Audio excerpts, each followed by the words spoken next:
আজকে কর্তামশাই ঘুম থেকে উঠেই বললো কী খাবে বলো। তো আমি বললাম আজকে রবিবার একটু খাসি মাংস খাওয়াও, অনেক দিন খাওয়া হয়নি।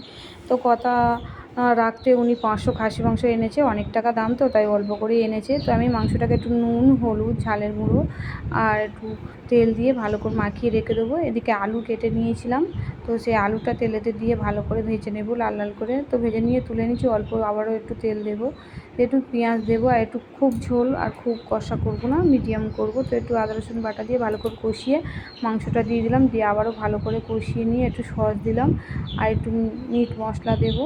তো আমি অন্য কিছু এখানে ব্যবহার করিনি, সামান্য এই মিট মশলাটা দিয়েছি। তো আমি এরকম জল দিয়েছি, খুব ঝোল করব না তাই অল্পই জল দিলাম। তো এবার আলুটা দিয়ে আর 4টে এলাচ থেতে দিয়ে দিয়েছি, নুনটা একটু চেখে দেখে নিয়েছি কেমন হয়েছে। তো প্রেসার কুকারের ঢাকনাটা দিয়ে বন্ধ করে দিয়েছি, 4টে সিটি দিয়েছি। তো বন্ধুরা আমার মাংসটা হয়ে গেছে, একটু গরম মশলা ছড়িয়ে নামিয়ে নিলাম। তো আপনাদের কেমন লাগলো ভিডিওটা কমেন্ট করে জানাবেন, ভালো লাগলে আমার চ্যানেলটাকে একটু সাবস্ক্রাইব করবেন। ধন্যবাদ।